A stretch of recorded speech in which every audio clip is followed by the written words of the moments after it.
Hey everyone, welcome back to the Unfulfilled Podcast. I'm Camille, your host.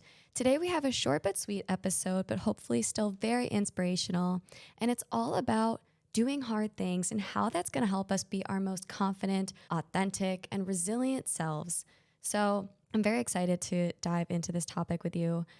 But before we do, if you're new here, welcome to Unfulfilled. We dive into everything that you're going through in your growth journey, all the things we're feeling and experiencing and not talking about enough. And ultimately, I'm here to try to help you live a more fulfilling life, whatever you are feeling and experiencing. So thank you so much for tuning in. Thank yourself for tuning in, for showing up for yourself today by listening to this episode.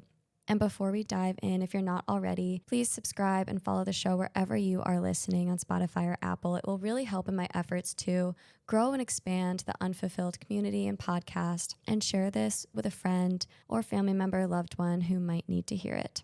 So let's dive in. Let's talk about why we all need to be doing hard things and how to do it. So I'm going to kick us off with something I read in the book that I'm reading currently called Ikigai, the Japanese secret to a long and healthy life, that I found really inspirational. So I want to share this passage with you guys. It says, most doctors agree that the secret to keeping the body young is keeping the mind active, a key element of Ikigai, and in not caving in when we face difficulties throughout our lives. By the way, here's the book if you're watching on video, Ikigai. I just think this is a perfect passage to kick us off because we as human beings tend to stray away from discomfort, and we tend to shy away when things feel difficult or hard. And I wanted to record this episode today because it's in doing hard things that we can feel that sense of fulfillment and gain confidence.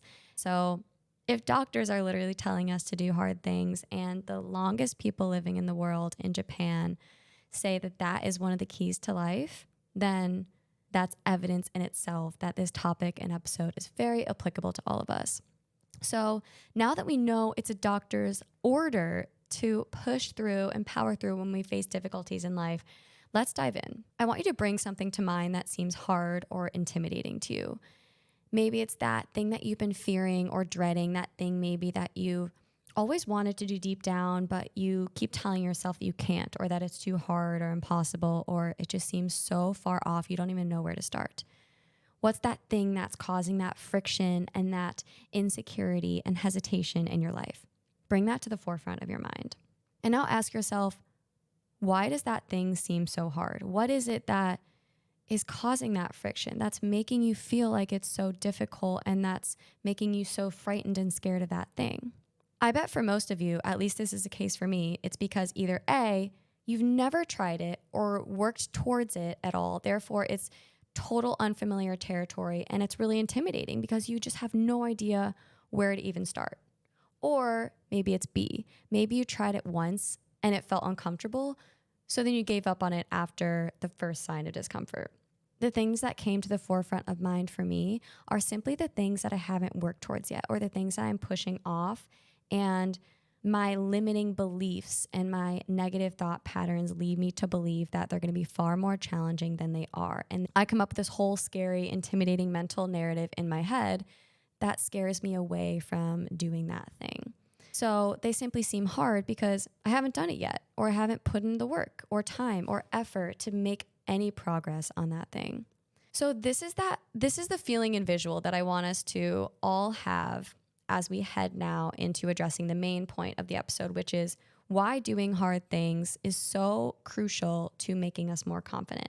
So how do we approach even starting this thing that seems extremely hard or intimidating to us? So the reason that we don't feel capable or confident in achieving this thing that we brought to the forefront of our minds is because we haven't yet proven to ourselves that we can. We have no evidence in our mind that we've accumulated that's telling us that we're capable. But the key word there is yet. We haven't created the evidence for ourselves yet. So the reason we don't have any evidence that we're capable of achieving these things is because we haven't taken any steps towards it yet. We get so caught up in these limiting beliefs, like I just said. We get caught up in those mental narratives, that chatter, and we start to believe that story, even though most of the time it's untrue. More often than not, we just believe these narratives and these limiting beliefs that we spiral into on our own heads, and it holds us back from ever wanting to even take a step toward that thing because the thoughts start to feel really real and really powerful. Our negative thought patterns is diminishing our worth and is telling us that we're incapable. And our mindset and thoughts are extremely impactful in how we live our lives. Most of our capability and motivation to achieve things comes from our thoughts and mindset. So, in order to provide our brain with new thought patterns to unlearn these limiting beliefs, we need to take that first step. To counter those beliefs that we can't, we need to provide evidence that we can. So, the first crucial strategy that's essential in doing hard things is taking that first step. And it can be a very small first step, and that is okay. In fact, it should be a small first step. Otherwise, you're going to feel overwhelmed and scare yourself out of it all over again. So when I started this podcast a year ago, my tiny first step towards approaching this huge, scary, terrifying thing for me was to literally Google how to start a podcast. That was my very first step. But guess what? It gave me that motivation and momentum, even in the smallest way, to then the next day research, okay, how do I record? What mic should I buy? I literally started out by taking the most baby steps every single day. But even that baby step is bringing you closer towards that thing. It's chipping away a tiny bit at making progress at doing that hard thing. And that makes a difference. And you start to gain momentum. You're like, okay, I can do that. Let's see if I can take that next step. And then you take that next step. So every single step we take towards achieving that hard thing, every incremental stone that we lay along the path, all the progress that we make on it, the more confidence we have in ourselves and in our abilities. Because the more that we take action and the more that we make progress on something that we never previously thought we could, or that we previously didn't know if we were good enough for, whatever the limiting belief was telling us, the more evidence we're creating for ourselves that we're capable and can do anything that we set our minds to. So it all comes down to taking action, actually taking steps towards that thing. You can tell yourself you want to do things all you want, but it's in taking action that we actually create new neurotransmitters in our head and that we actually build confidence by countering those limiting beliefs. So let's talk about an example. Let's take training for a marathon, something that we're all very familiar with. So yes, it sounds really hard and intimidating on the surface for most of us who are not big runners. And it likely will feel really hard at times. But all you need to do to start training for a marathon is run the first mile. All you need to do is run 1 mile. And then after you feel comfortable with a mile, then you try to run 2 miles. And then maybe the next week you run 3 miles. It's about breaking it down into small, tangible steps, small incremental goals that will slowly build your confidence over time and your capabilities over time, because you're going to get more and more in shape every mile you add on. And you're going to feel more capable and confident every mile you add on because you look at what you just did. You say, oh my gosh, I didn't even think I could run 1 mile, but let's see if I can run 2, since 1 mile actually felt pretty good. So by adding on 1 mile at a time, by setting small milestones and goals, it makes the process far more digestible and it allows you to slowly build confidence along the way. Because of course it's going to feel impossible if you just wake up tomorrow and say, all right, I'm going to try to run 26.2 miles. Here we go. Like, yes, of course you're going to fail at that. Of course, you're probably not even going to be able to do that. You can't approach something so hard and grandiose without breaking it down and taking small steps towards it. And it's in taking the small steps towards a big accomplishment where we find that fulfillment and where we feel confident and proud of ourselves. So it's all about the process of breaking things down into small steps. Couple other examples. Let's say you want to write a book. You start with writing the outline. You don't just sit down and write 200 pages all in one day. You want to wake up at 6 a.m., but you normally are sleeping till 9. Okay, great. Start waking up at 8:45. Don't just start setting your alarm for 3 hours earlier than you normally wake up. It's about the small steps to get there. So this leads us to the second barrier that I want to address that holds us back from doing hard things and that scares us away from doing challenging, difficult things. And that's dealing with the discomfort of doing hard things. So going back to that marathon example, if you've never run before, yeah, it's gonna feel uncomfortable and exhausting a lot of your runs, especially in the first few weeks when you're still training your muscles and getting in shape. That's a given. But what if I told you that that discomfort that you're feeling, that's a good thing? Because that means you're growing and getting better and improving. So I teach yoga, and in my yoga classes, I always remind my students when we're holding hard poses and holding them for a longer period of time, I'll say, just remind yourself if your muscles are shaking, if this starts to feel uncomfortable, that's a good thing because your muscles are getting stronger. So your muscles aren't going to get stronger if holding the pose doesn't feel uncomfortable. You're probably not going to get in better shape if you didn't push yourself on your run to a point of discomfort. It just means you're growing and getting better and getting closer towards that end goal of running that marathon. So whether it be physically or mentally, continuing to push through and power through when things feel uncomfortable, that's what's going to make you more confident and resilient. So again, coming back to my podcast journey, I experienced so much discomfort, especially in the beginning with this podcast startup. There's been plenty of days that have felt so hard and uncomfortable. And honestly, I had a voice in my head that I was like, should I just maybe give up? I'm not sure if this is for me. It felt really, really hard.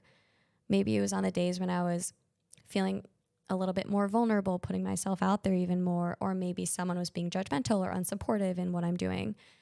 And it doesn't feel good, but I kept going because I know that the best things lie on the other side of that discomfort. And I knew that this journey was going to come along with discomfort. You know, when you set off for training for a marathon or whatever that thing is that you brought to your mind in the beginning, you know that there's going to be discomfort that comes up. So in knowing that discomfort's a good thing, going into setting out to achieve these hard things, you can remind yourself that when that discomfort comes up, to not give up, but rather to push through, because on the other side of that, that's where the confidence, resilience, and growth lies. But let's take the flip side. Let's say you gave up on every hard thing at the first sign of discomfort. How would that make you feel? Like you go and run that mile and you stop halfway through and you say, oh my God, that was impossible. Like I'm never going on a run again. And then you just always kind of feel like a failure or maybe a little less confident and incapable because you just stopped when things got hard. You're never going to get to the point where you're going to run 26.2 miles if you stopped halfway through every run that felt hard. It's in pushing through the discomfort where you show yourself that you are capable of continuing to take action even when things feel hard. And then your confidence and resilience bumps up a notch. So then that makes you more capable for the next run. It makes you more motivated and excited to see how you can challenge yourself even further next time. So if you gave up halfway through that run, yeah, you're going to feel like a failure. You're going to feel less capable. But you didn't fail. You just allowed the discomfort to overpower you. And there's another quote I actually want to read from this book, Ikigai. This passage is all about the difference of doing things we want to do versus doing something that's good for us. It says, there's a tension between what is good for someone and what they want to do. This is because people, especially older people, like to do things as they've always done them. The problem is that when the brain develops ingrained habits, it doesn't need to think anymore. Things get done quickly and efficiently on automatic pilot, often in a very advantageous way. This creates a tendency to stick to routines, and the only way of breaking these is to confront the brain with new information. So I loved this passage because it's essentially saying we need to try new things in order to break our current thought patterns, in order to counter those limiting beliefs that are telling us that we can't. And these, quote, new things, this new information that our brain needs, that's the evidence that can only come from setting out to actually do the hard things. It's that confidence that we're going to get from actually taking action and taking small steps towards these things. Because in taking small steps towards these goals and pushing through that discomfort, we're literally training our brains and countering those limiting beliefs by proving to ourselves that we can. Because the reason that we stop when things start to feel hard is because our brains don't know otherwise. But we need to start to provide evidence that tells us otherwise, evidence that tells us that we can, that we are capable and worthy of achieving these things. And that can only come from doing the hard things, from taking action and leaning into that discomfort. So, in taking one step at a time, leaning into that discomfort, you'll start to learn and know that you are so capable of accomplishing these hard things and you're worthy of achieving these goals. Why can't it be you that sets out and does these things? And don't overwhelm yourself by trying to do too much too fast. Start by taking that small step. And when the discomfort comes, remind yourself that you're just getting stronger and more confident by pushing through that discomfort.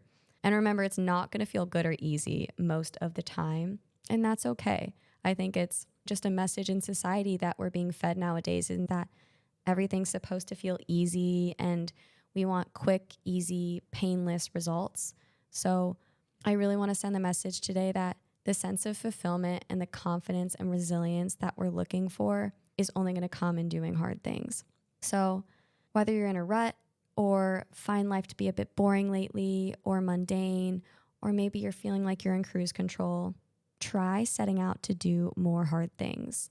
Set a big goal, break it down into baby steps. Start to prove to yourself that you are so capable and amazing and worthy by setting off to achieve something that seems so daunting before.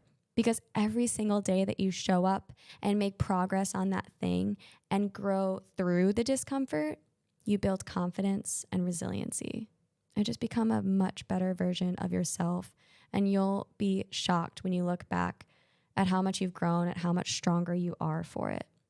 So thank you all so much for listening to this episode today.